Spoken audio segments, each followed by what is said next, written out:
بسم اللہ الرحمن الرحیم۔ السلام علیکم معزز طلباء کرام، آپ سب کیسے ہیں؟ آج ہم موطا امام محمد کے سبق نمبر 26 کو پڑھیں گے۔ آج کے ہمارے سبق کا عنوان ہے التقاء خطانین۔ آج کے ہمارے سبق میں ہم نے دو طرح سے گفتگو کرنی ہے۔ ایک تو یہ کہ التقاء خطانین سے غسل واجب ہوگا یا نہیں ہوگا، اور دوسرا نقض وضو کے حوالے سے ہے کہ اگر کوئی شخص سو جاتا ہے تو کون سی نیند ہے کہ جو وضو کو توڑ دیتی ہے، اور کون سا سونا ہے کہ جس سے نیند کرنے کے باوجود بھی بندے کا وضو بدستور باقی رہتا ہے۔ تو اس حوالے سے ہماری گفتگو آج ہونی ہے۔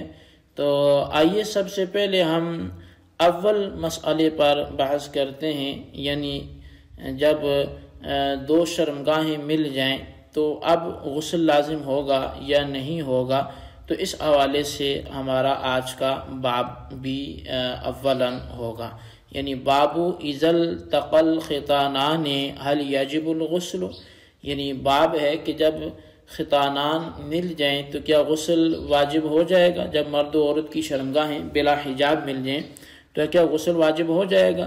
تو پڑھتے ہیں احادیث کی جانب، اور احادیث پڑھ کے اس کے بعد ان کا ترجمہ کریں گے، اور پھر اس پر جو کلام احناف کے ہاں ہوگا وہ بھی زیر بحث آئے گا۔ امام محمد رحمۃ اللہ علیہ لکھتے ہیں: اخبرنا مالک حدثنا الزہری عن سعید بن المسیب ان عمر وعثمان وعائشة كانوا يقولون اذا مس الختانان الختانان فقد وجب الغسل۔ امام محمد رحمۃ اللہ علیہ لکھتے ہیں کہ ہمیں امام مالک نے اور انہیں زہری نے سعید بن مسیب رضی اللہ عنہ سے متعلق خبر دی کہ حضرت عمر، عثمان اور عائشہ رضوان اللہ علیہم اجمعین یہ سب کہا کرتے تھے کہ جب مرد و عورت کی شرمگاہیں مل جائیں تو غسل واجب ہے۔ اخبرنا مالک اخبرنا ابو النضر مولا عمر بن عبید اللہ عن ابی سلمۃ بن عبد الرحمن انہ سأل عائشۃ ما یوجب الغسل فقالت اتدری ما مثلک یا ابا سلمہ مثل الفروج یسمع الدیکۃ تصرخ فیصرخ معها اذا جاوز الختانان الختانان اذا جاوز الختان الختان فقد وجب الغسل۔ امام محمد فرماتے ہیں کہ ہمیں امام مالک نے اور انہیں ابو النضر مولا عمر بن عبید اللہ، یعنی کہ عمر بن عبید اللہ کے آزاد کردہ جو غلام ہیں انہوں نے، اور انہیں ابو سلمہ بن عبد الرحمن نے خبر دی، انہوں نے عائشہ صدیقہ رضی اللہ عنہا سے پوچھا کہ غسل واجب کرنے والی کیا چیزیں ہیں؟ تو آپ فرمانے لگی کہ اے ابو سلمہ، کیا تم اپنی مثال جانتے ہو؟ تمہاری مثال مرغی کے چوزوں جیسی ہے۔ وہ مرغی کو چیختا سنتے ہیں تو اس کے ساتھ وہ بھی چیخنا شروع کر دیتے ہیں۔ جب مرد کی شرمگاہ عورت کی شرمگاہ سے گزر جائے تو یقیناً غسل واجب ہو گیا۔ اخبرنا مالک اخبرنا یحیی بن سعید عن عبد اللہ بن کعب مولا عثمان بن عفان ان محمود بن لبید سأل زید بن ثابت عن الرجل يصيب اہلہ ثم يغسل فقال زید بن ثابت یغتسل فقال له محمود بن لبید فإن أبي بن كعب لا يرى الغسل فقال زید بن ثابت نزع قبل ان يموت۔ امام محمد رحمہ اللہ آپ لکھتے ہیں کہ ہمیں امام مالک نے یحییٰ بن سعید سے اور انہوں نے عبداللہ بن کعب جو عثمان بن عفان کے آزاد کردہ غلام ہیں، ان سے خبر دی کہ محمود بن لبید نے حضرت زید بن ثابت سے ایسے شخص کے بارے میں پوچھا جو اپنی بیوی سے جماع کرتا ہے لیکن انزال سے پہلے اس سے جدا ہو جاتا ہے۔ تو اب اس کے حوالے سے پوچھا کہ غسل کے کیا احکام ہیں، تو زید بن ثابت نے فرمایا کہ وہ غسل کرے گا۔ یہ سن کر محمود بن لبید نے کہا کہ حضرت ابی بن کعب تو اس صورت میں غسل کے وجوب کے قائل نہ تھے، تو زید بن ثابت نے فرمایا انہوں نے موت سے قبل اس نظریے سے رجوع فرما لیا تھا۔ قال محمد وبہذا نأخذ اذا التقى الختانان وتوارت الحشفة وجب الغسل انزل او لم ينزل وهو قول ابی حنیفہ رحمۃ اللہ علیہ۔ امام محمد رحمہ اللہ لکھتے ہیں کہ اسی پر ہمارا عمل ہے کہ جب دونوں شرمگاہیں مل جائیں اور مرد کے ذکر کی سپاری عورت کی شرمگاہ میں چھپ جائے تو غسل واجب ہو جاتا ہے۔ اب انزال ہو یا نہ ہو اس سے فرق نہیں پڑتا، اور یہی امام اعظم امام ابو حنیفہ رحمۃ اللہ علیہ کا قول ہے۔ اب یہ جتنی بھی روایات بیان کی گئی تو ان مذکورہ روایات میں دونوں ختنوں کا مل جانا جو آیا ہے، اس سے مراد محض دونوں شرمگاہوں کا باہم چھونا نہیں ہے، بلکہ آخری روایت کے قرینے سے ان سے مراد وہ یہ سمجھ میں آتی ہے کہ مرد کے حشفے کا عورت کی شرمگاہ میں چھپ جانا، یہ مراد ہے۔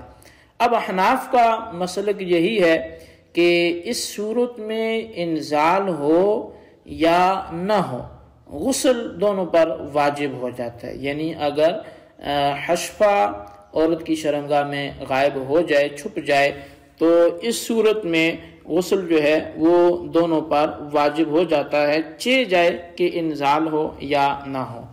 ہاں اگر کسی مرد کا حشفہ کٹا ہوا ہو تو پھر کیا حکم ہوگا؟ تو اس صورت میں بھی حکم یہی ہے، البتہ وہاں حشفہ تو چونکہ مقطوع ہے تو اس کی مقدار کے چھپنے پر یہی حکم جاری ہوگا۔ اور یہ بھی ذہن میں رکھیں کہ سیدہ عائشہ صدیقہ رضی اللہ تعالیٰ عنہ نے جو حضرت ابو سلمہ کو جو مرغی کے چوزے کے ساتھ تشبیہ دی ہے، اس سے کوئی ان کی تحقیر یا تذلیل وہ مقصود نہیں تھی، بلکہ ان کے بچپن اور ان کی جو عادات تھی بچپن کی، اس کی طرف اشارہ ہے۔ یعنی اے ابو سلمہ، تو بچہ ہونے کی وجہ سے ایسی باتوں کو کیا سمجھے گا، یا بچوں کی طرح کوئی اور جو تجھے کہتا ہے تو تو بھی وہی کہہ دیتا ہے، تو سوچتا سمجھتا تو نہیں ہے۔ اس کے بعد ام المؤمنین سیدہ عائشہ صدیقہ رضی اللہ تعالیٰ عنہ نے مسئلے کی حقیقت کو بیان فرمایا۔ یہ مسئلہ جو اول ہمارا باب تھا اس حوالے سے آ کے مکمل ہوا۔ اب دوسرا جو آج کی ہماری گفتگو کا حصہ ہے وہ باب الرجل ینام هل ينقض ذلك وضوءه کے باب ہے، اس شخص کے بارے میں جو سوتا ہے تو کیا اس سے اس کا وضو ٹوٹ جائے گا؟ تو اس حوالے سے یہ چیپٹر ہے۔ اخبرنا مالک اخبرنا زید بن اسلم ان عمر بن الخطاب قال اذا نام احدكم وهو مضطجع فليتوضأ۔ امام محمد فرماتے ہیں کہ ہمیں امام مالک نے زید بن اسلم سے خبر دی کہ حضرت عمر بن خطاب رضی اللہ عنہ نے فرمایا کہ جب تم میں سے کوئی چت سو جائے تو اسے وضو کر لینا چاہیے۔ اخبرنا مالک اخبرنی نافع عن ابن عمر انه كان ينام وهو قاعد فلا يتوضأ۔ امام محمد فرماتے ہیں کہ ہمیں امام مالک نے نافع اور انہیں ابن عمر نے خبر دی کہ وہ بیٹھے بیٹھے سو جایا کرتے تھے، پھر بیدار ہونے پر وضو بھی نہیں کرتے تھے۔ قال محمد وبقول ابن عمر فی الوجہین جمیعا نأخذ وهو قول ابی حنیفہ۔ ان روایات کو ذکر کرنے کے بعد امام محمد رحمہ اللہ اپنا مسلک احناف کا نظریہ لکھتے ہیں، فرماتے ہیں کہ حضرت ابن عمر رضی اللہ عنہما کی دونوں حالتوں کے قول پر ہمارا عمل ہے، اور یہی امام اعظم امام ابو حنیفہ رحمۃ اللہ علیہ کا مسلک بھی ہے۔ اب ان ذکر کردہ دونوں روایتوں میں دو طرح کا سونا اور ان کا حکم بیان ہوا ہے۔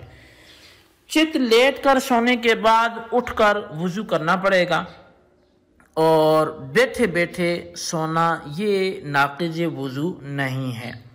اب ان دونوں حالتوں کے متعلق بہت سی احادیث وہ کتب احادیث میں ملتی ہیں۔ صحابہ کرام کا نماز کے انتظار میں بیٹھے بیٹھے سو جانا، حتیٰ کہ خراٹے کی آوازیں تک پیدا ہو جانا یہ ثابت ہے، لیکن پھر بھی وہ نیا وضو کیے بغیر نماز ادا کر لیا کرتے تھے۔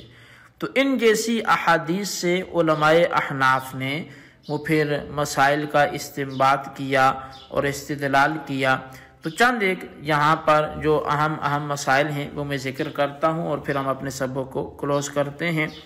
پہلی بات یہ کہ سو جانے سے وضو جاتا رہتا ہے، لیکن اس کی شرط یہ ہے کہ دونوں سرین خوب جمے ہوئے نہ ہوں، اور نہ ہی ایسی حیت پر سویا ہو کہ جو غافل ہو کر نیند آنے کو مانے ہو۔ مثال کے طور پر اکڑوں بیٹھ کر سویا، یا ایک کوہنی پر ٹیک لگا کر سویا، یا بیٹھ کر سویا مگر ایک کروٹ کو جھکا ہوا رکھا، تو یا ایک دونوں سرین اٹھے ہوئے ہوں یا ایک اٹھا ہوا ہو، تو ایسی صورت میں اگر وہ سو جاتا ہے تو بلا شبہ اس کا وضو جاتا رہے گا۔ یعنی استرخاء مفاصل، اعضاء کا ڈھیلا ہو جانا یا ان کے اندر جو ہے وہ فصل قائم ہو جانا، جن صورتوں میں یہ حالت ہوگی اس کا وضو ٹوٹ جائے گا۔